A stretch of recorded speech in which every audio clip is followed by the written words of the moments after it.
Baby चलो उठो, सुबह हो गई। हाँ। चाय पी लो, ये आपकी पेट्रोल वाली चाय। हाँ। देखो दांत कितना गंदा हो गया है आपका, ब्रश व्रश करती नहीं हो। कुल्ला करो मुंह।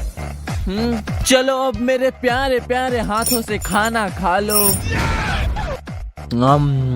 अरे बेबी पेट गड़बड़ हो गया। पेट गड़बड़? हाँ।